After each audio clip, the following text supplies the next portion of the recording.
देश में इस साल अल नीनो के एक्टिव होने की खबर से कॉटन कॉम्प्लेक्स में मजबूती साफ तौर पर देखी जा रही है। यही वजह कि कॉटन सीड ऑयल केक के दाम मजबूत हुए।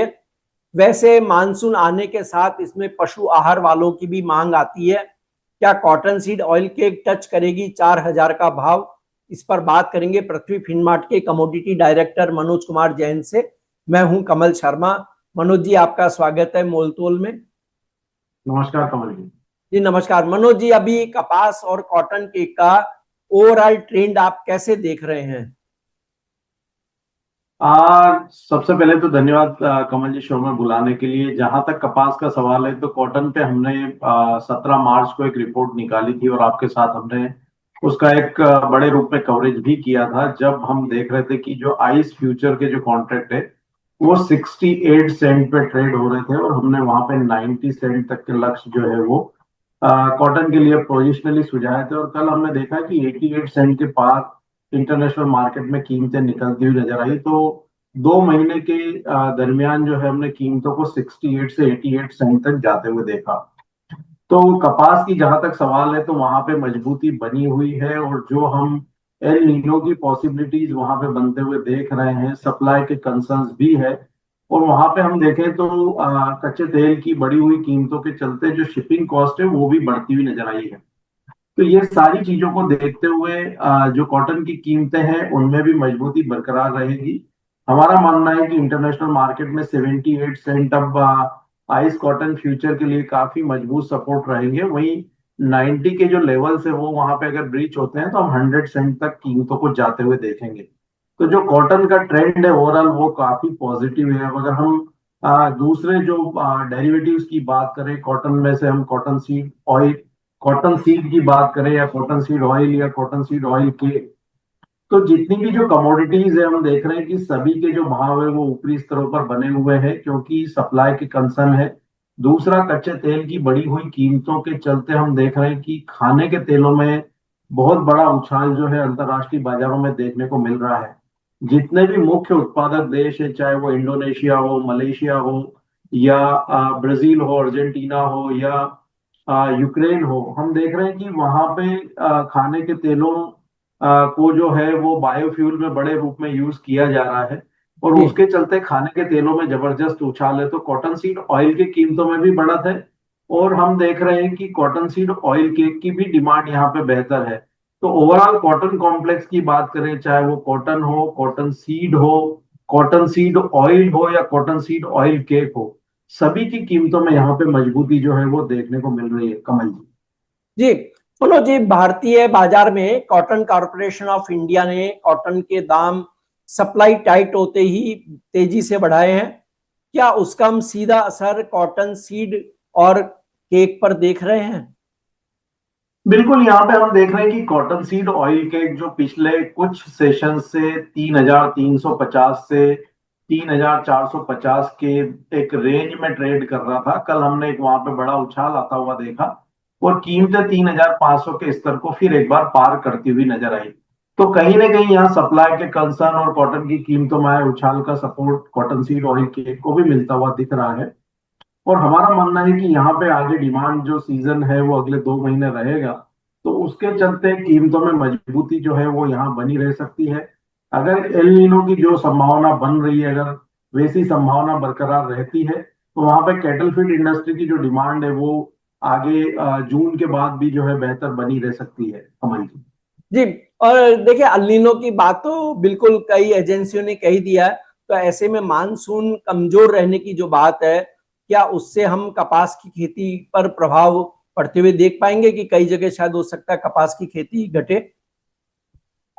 देखिए, यहाँ पे बिल्कुल फर्क पड़ता हुआ दिख सकता है क्योंकि अभी तक हम देख रहे थे कि पिछले 3-4 वर्षों में जो सोयाबीन की कीमतें हैं वो काफी दबाव में कारोबार कर रही थी और अब ये वॉर के चलते वहां पे कीमतों में फिर एक बार रिकवरी देखने को मिल रही है। कीमतें लगभग 4 वर्षों के बाद 7,000 के स्तर के पार निकलती हुई नजर आई है।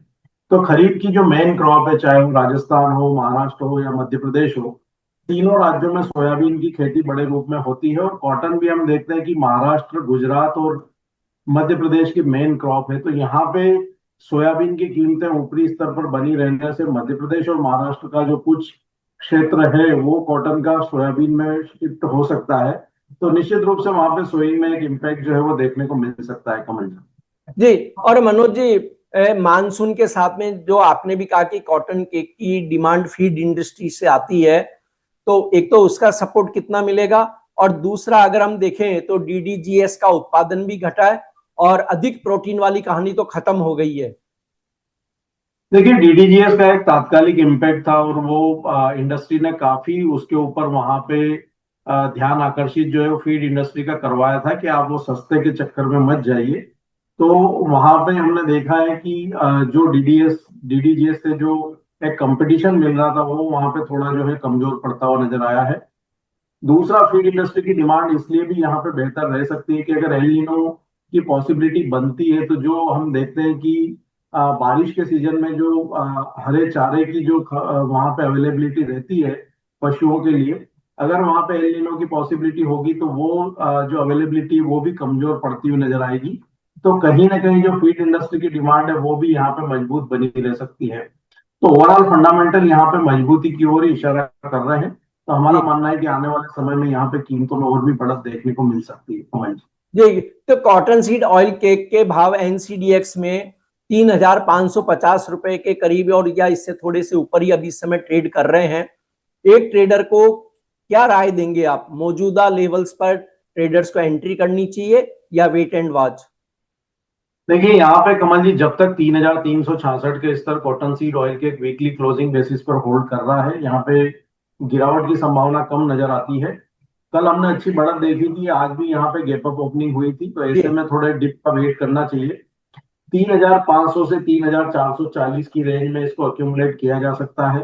3,366 के नीचे का एक स्टॉप लॉस क्लोजिंग बेसिस पर रखना चाहिए।